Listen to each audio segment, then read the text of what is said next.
that each one of us finds our own way to deal with this inner fire and how to channelize it appropriately. This is the same fire which makes a woman love every man she comes across with all the desires in her heart.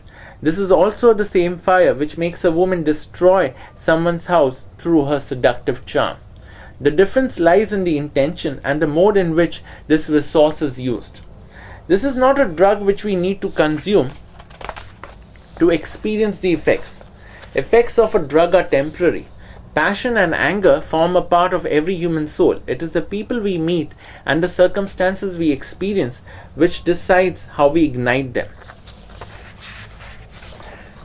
At any point in time, if you have any health issues, or you want to know where exactly you're going with respect to your health issues, or you want healing of any kind, there are certain cards I can request you to meditate on. One is the Hermit card, which gives you the ability. Excuse me for this. See, the Hermit card is a card which is ruled by Mercury. It's a card which helps you find a way in chaos. It's a card which helps you make the right decisions or find the right treatment. Hermit is one card which you can meditate on. Sun is one card which you can meditate on, especially when finding the right doctor, finding the right treatment, and getting the right advice from the doctor. So at any time, if you're confused, Hermit and the Sun, these are two cards you can meditate on. The best time to meditate is sunset or the middle of the night, because these are the times when the energy level is high, when your anxiety level will be low and your receptiveness will be more. So these are times when you can meditate. Best thing is burn a candle and meditate on these cards. When I say meditate, you only have to pick up the card and keep looking at it. Keep looking at it and keep praying and keep asking for the right advice and keep asking for you to be healed, for your soul to be healed, and for you to find a way to heal your body. If you have any doubts, any feedback on my articles, any suggestions, you're most welcome. And if you want to know about tarot readings or want to approach me for tarot readings, then you're most welcome. This is Rohit Dua, and I hope you like this video of mine, and I hope you do watch my other videos as well. God bless you. एक minute हाँ sir.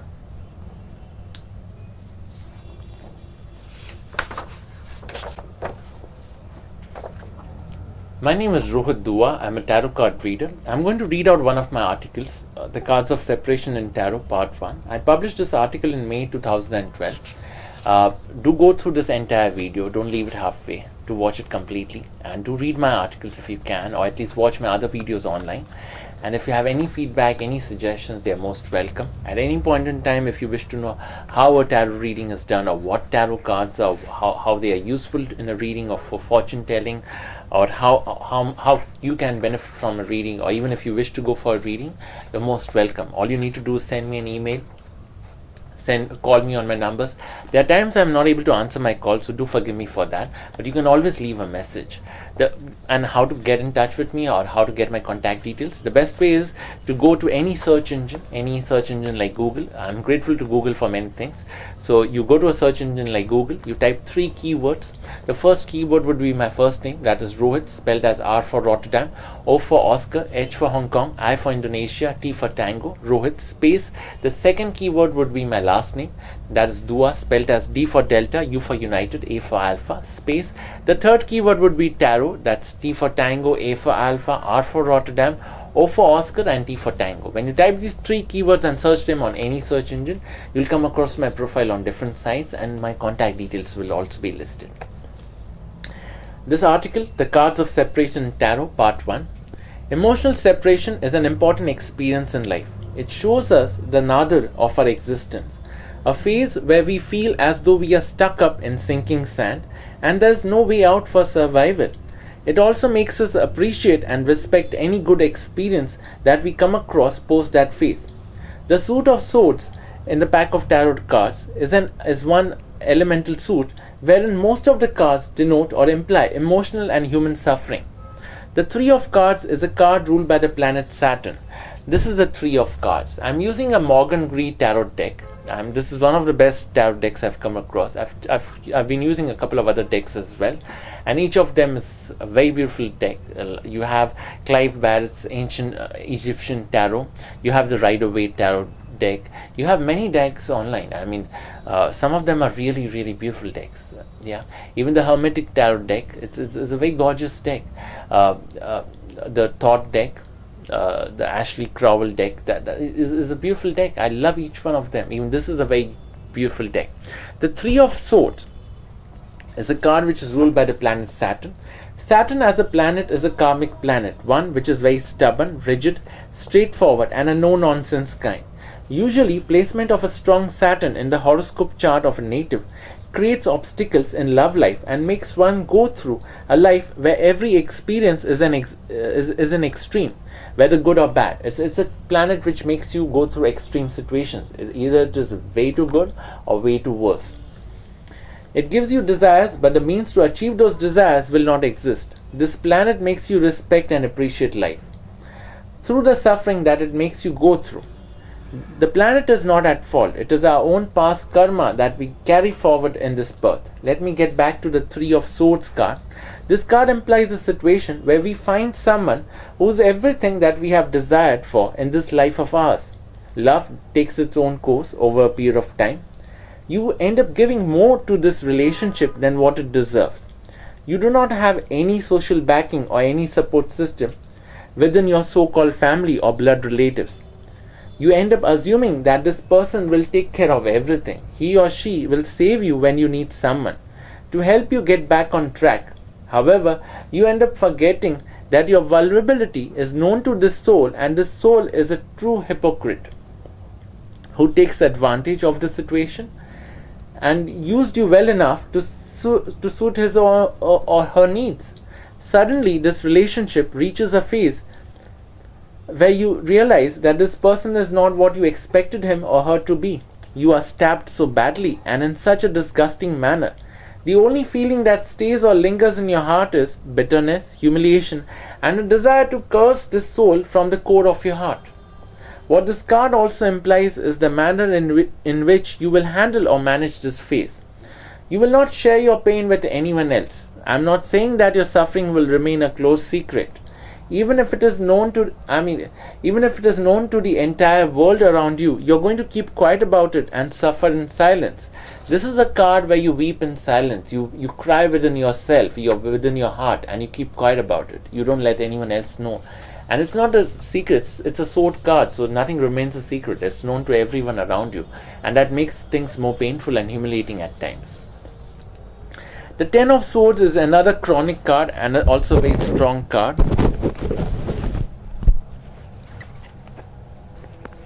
Yes, this is the Ten of Swords.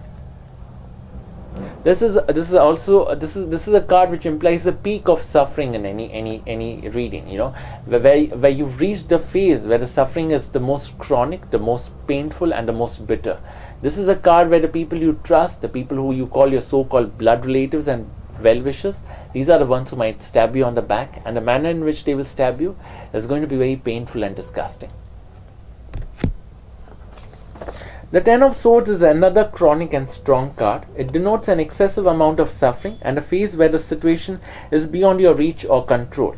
This card portrays complete and final ruin, where your own blood relatives have stabbed you very badly. It could also imply people whom you have trusted unconditionally.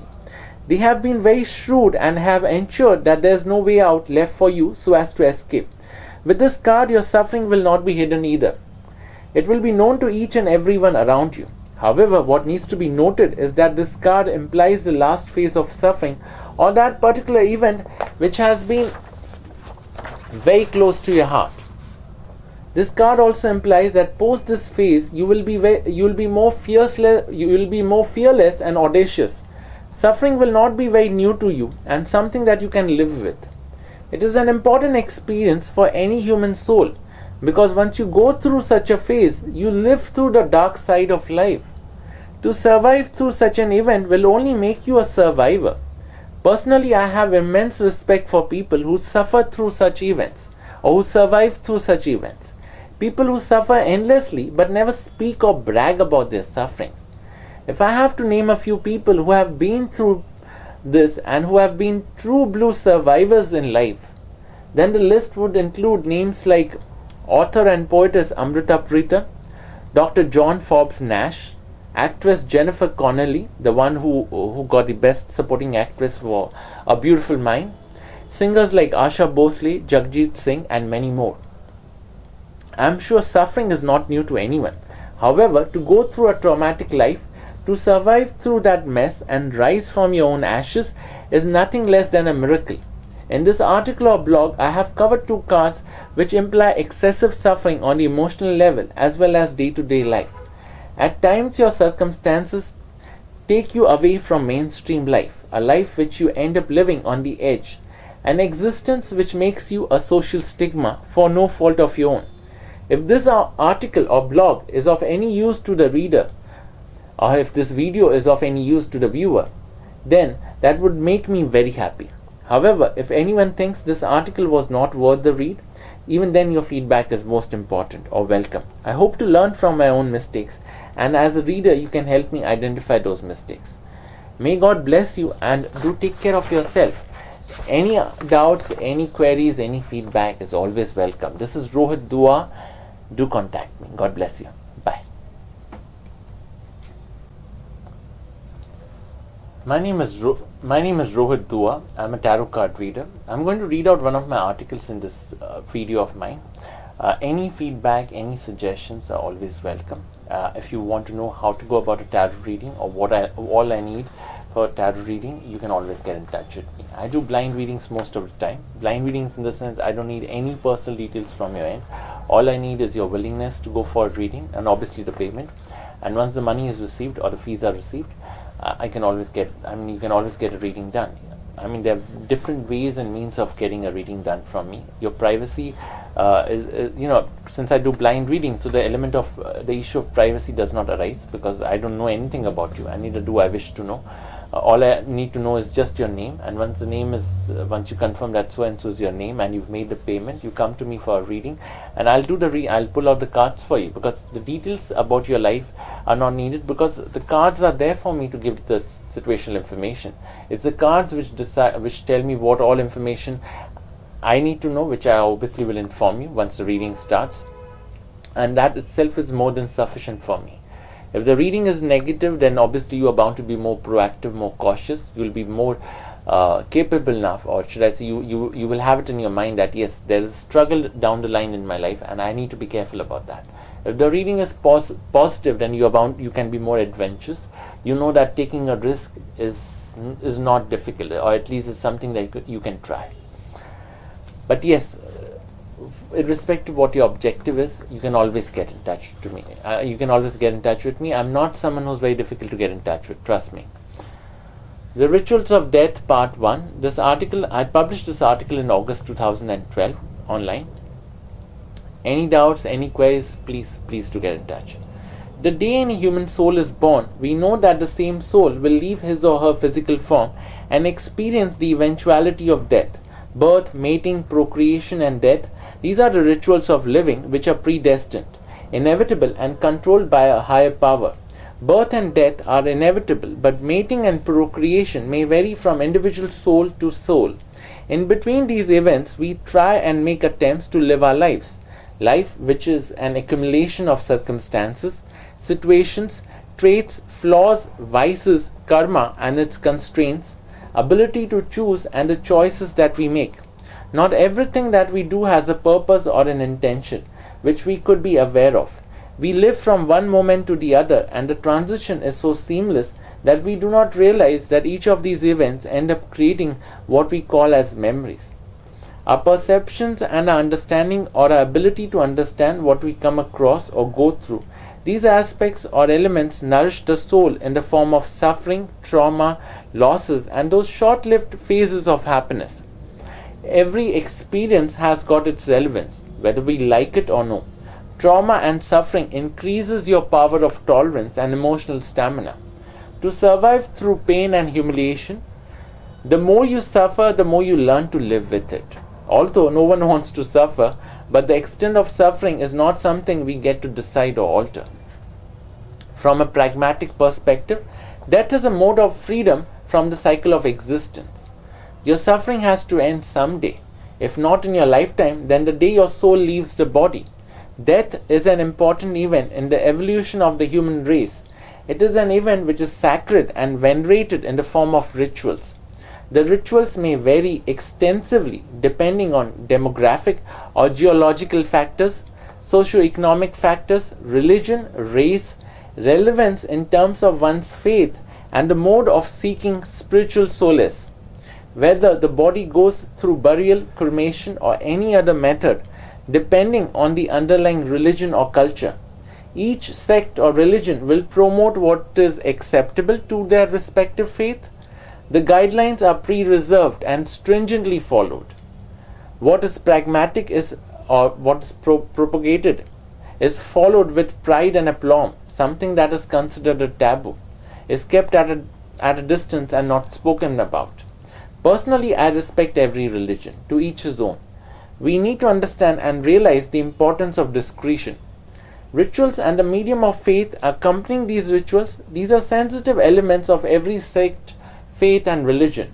They deserve respect and adherence, if not understanding.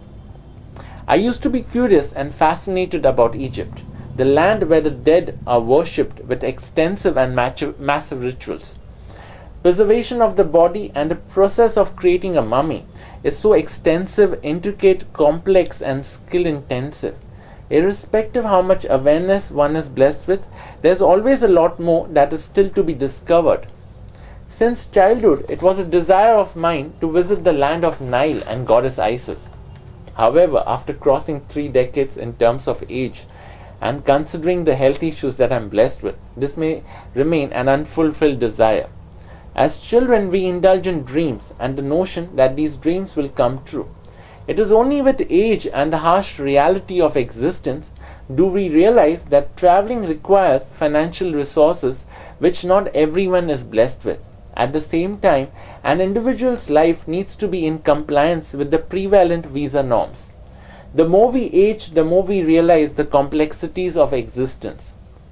Egypt, as an example, comes to my mind because of its lavish and gorgeous past.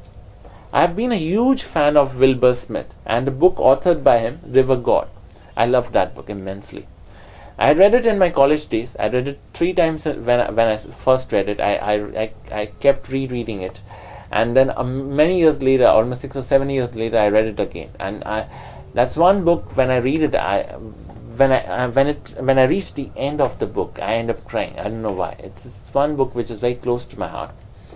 A book which has a soul as beautiful and gorgeous as the land on which the story is based. Clive Barrett's pack of tarot deck, that's the ancient Egyptian tarot. The ancient Egyptian tarot. That's the deck which is designed by Clive Barrett. If you have the time, please check it online. This is one author who's one of my favorite. I love the book and the deck. The deck is gorgeous. It's got a life of its own. It's got a soul. It's so damn beautiful. I mean, each card is so in depth, so detailed. I mean, it's every card is a masterpiece.